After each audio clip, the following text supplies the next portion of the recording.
safe operations for a driveway, for stalls, to look at all of that and have that done to scale via a site plan. But I think it's important to note that we were given the permit under the pretense that it was a C3. So I'm not sure who looked at the map, but it was given to us as either a C3 or a C2, and they thought it was part of that because there's actually no zone number written on the actual application that was approved. Is there so we really don't know. Is there a place for that? Yeah, there's a place for it. It's blank. So you had mentioned that if McCarthy came in and wanted to sell new cars, that would be approved. It's zoned for that. But it's C2. But I guess would they be able to operate a liquor store, a gas station, and a convenience store as well? I don't know. I can't find. They would be able to. I don't see a reason. I mean, I guess that's really the question: is how many uses can you have on one piece of property? Well, across the street you have the 4. Anticipation that well, it's much. I mean, is it a larger lot? I don't know. We're talking about how many uses we have on a piece of property. It's 4 uses across the street. So it's the same thing. There's a gas station up here that has hardly any room across from Walmart. Now, if we're talking about size, that becomes much smaller. So either we're going to stick with one rule and follow it fairly, or we're going to make it up differently every time we come to a different situation. I can't find an ordinance that will state how many businesses can be within a convenience gas station property. I've done as much homework as I can. So based on what we were issued by the City of Gardner, we were under the impression that it fit the criteria. And so when it comes to size, which we understand is a concern, right? Safety is a concern for us. We've been operating now since November. There have been no accidents. There have been no blocking and there have been no complaints to the city. So at this point, we've actually, I feel like, been able to prove that those things are actually not fact at this point. They may have been a concern in the very first 30 days of business, not understanding and not knowing, but now we know. We have almost a year under our belt by the time this is all said and done. Matter of fact, I think we're at the year. So I think that's something to be taken into consideration. The gas station that is next to the Walmart there has one entrance in and one entrance out. There's actually, I believe it's 24 feet between the gas pump and the drive-through, and if you go in there, you can only get out if you go through a gas pump. So you can't get through the back because of the car wash, and you can't get through the front because of the parking spots. So if we were actually to go out and measure it, which I had every intention of doing yesterday, but my flight got delayed, is that it probably does not, just by a visual, if you compare the lot we're on to that lot and look at 24 feet, it doesn't meet that criteria. So again, who knows how long it's been there? I don't know what the rules were when it was put up. But to the point that we just keep changing, and it's clear that no one really knows the answer to your question, or we wouldn't be issued the permit to begin with. I would say one of the biggest problems that when you look at a rezone as opposed to a temporary permit, and let me tell you, I'm tired right now, but that's what it takes sometimes to run a business, is sometimes I work from the time I wake up to the time I go to sleep with hopes of being successful, of making this company work. Sometimes it's hard to imagine that if I go through all this and I get a year or 2 years, all that work is just going to go back down the drain. Then I need to find a different city to put my business in. You're also going to be leaving a lot of people out because there are people that have cars that have bought cars from us that I have a responsibility to make sure those cars keep running and that if they have a problem, I take care of them. I don't know if the city plans on taking care of those people that have purchased vehicles from us, and we bent over backwards to make sure that happened. I will tell you right now, the publicity that I hear every day from people that are coming up to me, the city has assumed the role of a bully. Most people think that the city of Gardner has taken advantage of small businesses.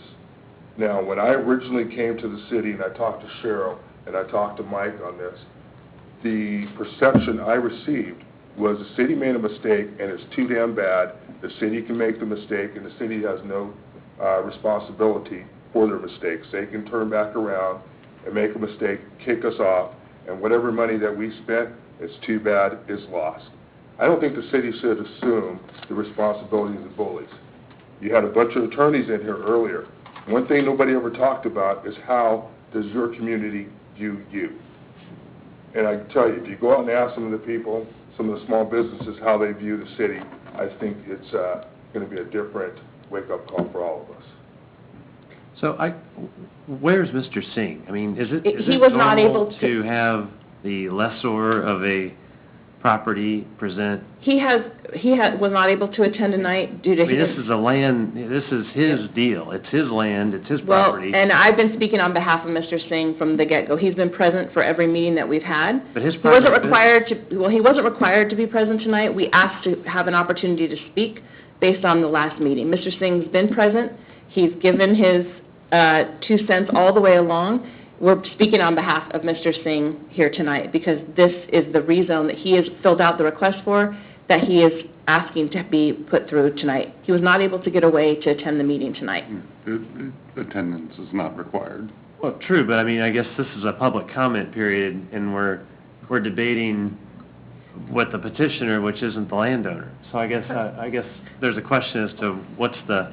Well, you know what? Well, it's a question of how the meeting was handled last month, too, but nobody seems to be too concerned about that either. Actually, what in reference to what the council member is saying, at this point, the Joneses are here. They have a vested interest. I'm willing to let them stay at the podium and answer questions for as long as council members ask questions. You all have been asking questions, and I don't mean to antagonize them. No, And so, you know, if we're through asking questions and people want to take action, that's fine. If people have more questions of Mr. Hall, that's fine.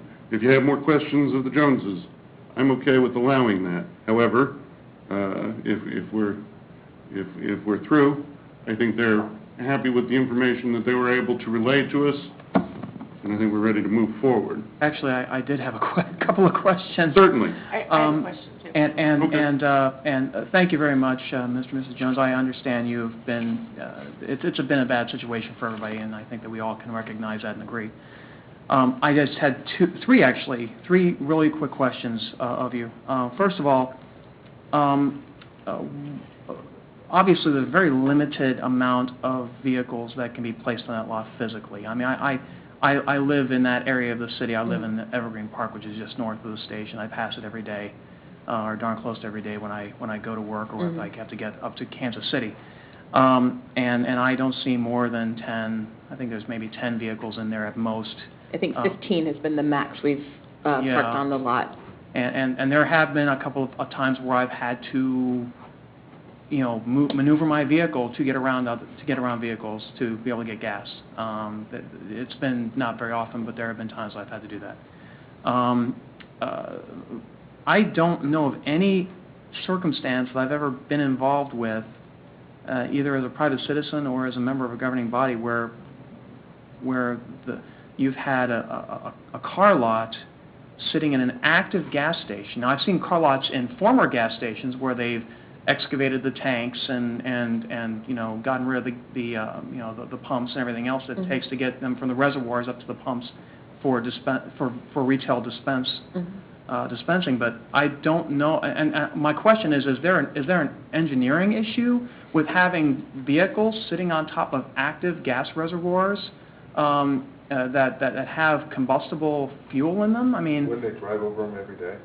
Yeah, driving over is one thing, but having a 2,000 or 3,000 pound vehicle sitting on a tank. You still would have the same thing if you're parking to put gas in your car. Yeah, it wouldn't be any different if we have zoned so many parking spaces in front of the store, right? There's no limitation of how long a car could park there. So based on that, my guesstimate would be no to your question. But we've not consulted with any engineering company. I don't think it's come up, to I be think honest we've with got you. a professional engineer in the room. Brian?